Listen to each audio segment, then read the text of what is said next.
Absolutely. I will hand over this time to Kauton or Ngobani to ask their questions. Kauton or Ngobani.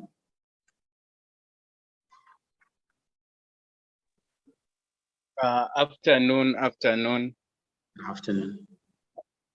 I wrote the question in the chat box and I was saying, like, I have a project I've been working on for 2 years now. I think I'm close to 2 years now. And it's in line with what you're talking about of improving literacy. Like it's a digital learning platform that I am working on to make it more and more affordable, because I've noticed because of the data and many things, some of the people, they are not even managing to learn. And also I've looked at the statistics about the children that have been disturbed because of the lockdown. So I decided to work on something that is of digital learning to try and make learning as easy as possible.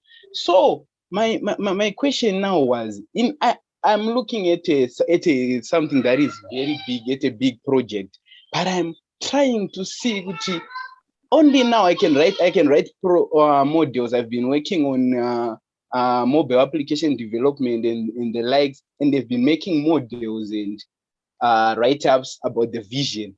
But I'm not yet sure when I'm done doing the modules, when I'm done doing the write-ups and the research and the likes, what is the next step that I have to take? Like, how do you move your vision from that level? Because at this point, I'm working on the resources that I have, but I'm not so sure, like a vision like that, because I'm expecting a project that is maybe affects not only Zimbabwe, but Africa and the world at large. But then I don't know, like moving, I only know what I'm doing right now, but the next step, how do you make a vision like that mature enough to be able to make its a real impact, considering the economic conditions we have right now? Thank you. That's a very good point that you're making there. The first thing that I want to do is to congratulate you, for having now spent 2 years on this project. I like that. I think it shows the seriousness that you have with this project. It shows that you're committed to, the solution that you want to provide.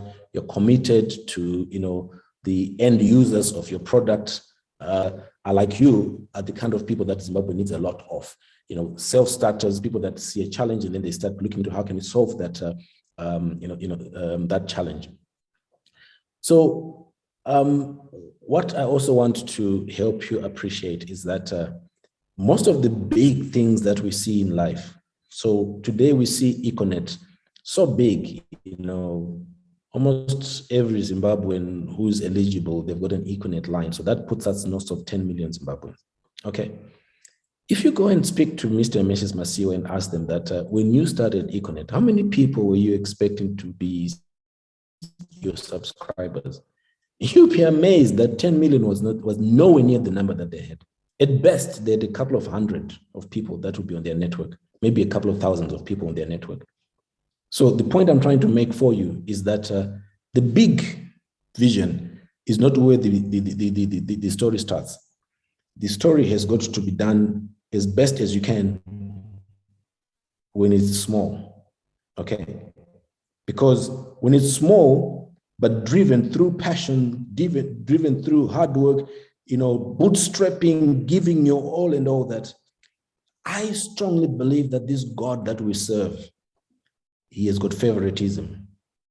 Because when he sees people that are that committed, he starts opening doors. That's how he operates. He starts opening doors. Go and listen to Mr. Masiwa, the story that he shared on Sunday. You can see, you hear it from him that, some churches or some, people call them destiny helpers. They start pitching up.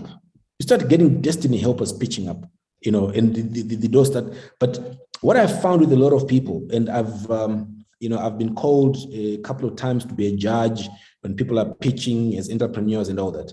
I always switch off when an entrepreneur says that, as soon as we're done with Zimbabwe, we plan to go to Zambia, I switch off immediately because I can tell that this is a person who doesn't actually understand what this whole journey is like. Okay, there's a period where you've got to really be investing. In some markets, that period requires a year. In some markets, it's 2 years.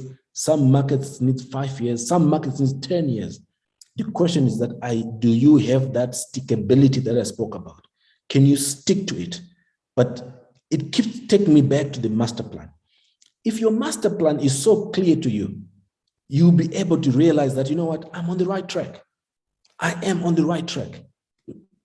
Destiny, because here, let me just walk you through this. So let's say you have developed this platform, and then you say to yourself, I'm going to go and work with 2 schools. I'll approach this headmaster. I'll ask him just for one class or one grade. I'll just do it with grade 6s or grade 5s, or Form 1s or Form 2s, something like that. And then you say, this is what I just want to do. I want one grade, and I'm going to use this one grade to see how it works, what makes it work, what makes it doesn't work, what they like, what they didn't like, and all that. And you're doing that, you're doing that, you're doing that. The destiny helpers are going to be the teachers at your school, at that school. So if this teacher likes it and the grades in that class are really beginning to go up, they're going to talk about it. When we launched Ruzivo, I remember going to a school in Redcliffe. And the teachers at Redcliffe, I can't remember the name of the school, I think John something. And, the teachers there, they couldn't let me go. They wanted to just show to me and prove to me that when they got to Ruzivo, they started competing as teachers in terms of how many of their grade 7s would get 5 units. That's what became the story. So can you imagine how many doors started opening for Ruzivo just out of those 2 teachers? Because their testimony became, wherever they went, it's Ruzivo. I remember we went to Highfield. For those of you who know Harare, we went to Highfield to a school called Mutasa, a primary school. There was one teacher there that just got sold out with Ruzivo. The stuff that she was doing with Ruzivo, things that we had not even ourselves thought about. So all I want to tell you is, don't go for the big dream yet. Your big dream is this small dream. How it's going to roll out, don't worry about that yet.